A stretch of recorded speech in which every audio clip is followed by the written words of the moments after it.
एवं प्रधानाचार्य महोदय एवं माननीय शिक्षक एवं मेरे वरिष्ठों प्यारे सहपाठियों, आप सभी को 76वां गणतंत्र दिवस की हार्दिक शुभकामनाएं। सर्वप्रथम मैं संविधान के निर्माताओं को और मां भारती के चरणों में सत सत प्रणाम करता हूं और कोटि कोटि प्रणाम करता हूं।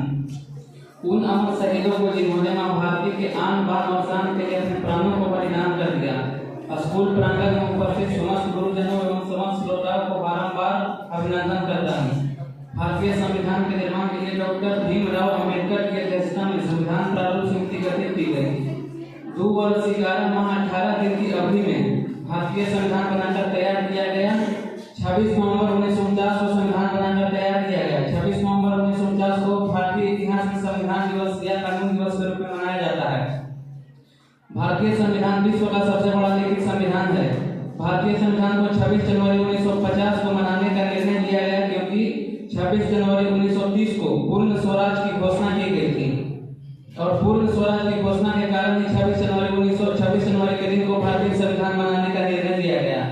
ऐसी मान्यता है कि भारतीय संविधान के जैसा दुनिया में किसी भी संविधान की ऐसी मान्यता नहीं है।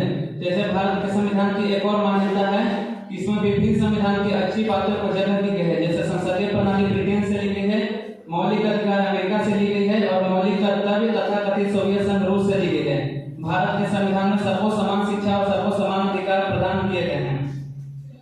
प्रायः देखा जाता है कि लोग अपने मौलिक अधिकारों की तो वकालत करते हैं, परंतु जब कर्तव्य पालन की बारी आती है तो मानव उन्हें सांप सूंघ जाता है। ऐसी मानसिकता हमारे देश के लिए घातक है, क्योंकि ऐसा माना जाता है कि गणतंत्र दिवस में राष्ट्रगान के समय केवल 2 मिनट सावधान खड़े रहने मात्र से हमारी राष्ट्रभक्ति पूरी नहीं होगी, अपितु हमें हर हाल में सावधान रहना होगा। हमें सावधान रहना होगा धार्मिक कट्टरता फैलाते हुक्मरानों से, राजनीतिक बेईमानों से। हमें सावधान रहना होगा एक छोटी समझी षड्यंत्र के तहत धर्मांतरण कराते ठेकेदारों से। अगर हमारी विदेशियों पर निर्भरता और अधिक बनी रहे और हम स्वदेशी नहीं हुए तो अंग्रेजों की सरकार ने एक व्यवस्था की 1897 में। उस कानून का नाम है इंडियन सिटीजनशिप एक्ट। इस कानून में अंग्रेजों का कोई भी व्यक्ति हिंदुस्तान का कभी भी नागरिक हो सकता है। एक बात मैं और कहना चाहूंगा कि अगर उत्पादनहीन क्षेत्र की कंपनियों को पेशेवर विकास होगा, मुद्रा की क्रांति बढ़ेगी, तो सबसे पहले भारत के लोकसभा को, राज्यसभा को तथा संसद भवन को, न्यायालय को तथा न्यायपालिका को प्राइवेट कर दो। जहां 1947 से आज तक 3 करोड़ से अधिक केस लंबित है, न्याय नहीं मिलता लोगों को।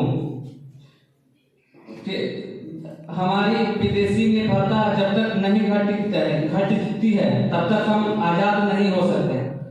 केवल स्वदेशी नीतियों से ही देश फिर से सोने की चिड़िया बन सकती है।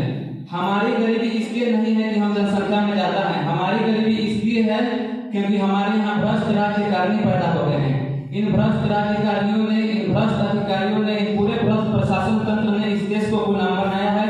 अन्यथा यह देश सोने की चिड़िया था और भविष्य में भी सोने की चिड़िया होने की संभावना रखता है। अगर इस देश के सारे भ्रष्ट राजकारणियों को एक पानी के जहाज में भरकर एक अंडला बंदर में डुबो दिया जाए तो आदमी के माथे पर नहीं लिखा होता कि वो गुलाम है और आजाद। आदमी का गर्व बताता है कि वो गुलाम है और आजाद। हर गलत काम करने का विरोध नहीं करता कोई आदमी तो गुलाम है, और हर गलत काम करने का विरोध करने की जो हिम्मत करता है वही आजाद है। मेरे मायने में आजादी और गुलामी की यही परिभाषा है कि जो आदमी अपनी आंखों के सामने देख रहा है कि ये गलत हो रहा है, उस गलत को गलत कहने की हिम्मत नहीं करता, वो सब गुलाम है। और जो आदमी अपनी आंखों के सामने देख रहा है कि ये गलत हो रहा है, उस गलत को गलत कहने की हिम्मत करता है, वही आजाद है। अंत में मैं अपने क्रांतिकारियों के लिए अपनी एक कविता लिखा हूँ 4 लाइन की, वो आपको सुनाना चाहता हूँ कि शत्रुओं के वार का जवाब देने में प्रवीण, सदा रहे ऊंचा ऐसा फाल तो पैदा किया, षड्यंत्रकारियों की धज्जियां उड़ा सके जो, ऐसा एक ही सही भुजाल तो पैदा किया, राष्ट्र स्वाभिमान के लिए जो काल बने हुए उनके लिए भी महाकाल तो पैदा किया, शिवाजी से स्वाभिमान वाला माता भारत ने चंद्रशेखर भगत सिंह जैसे लाल तो पैदा किया। जय हिंद, जय भारत।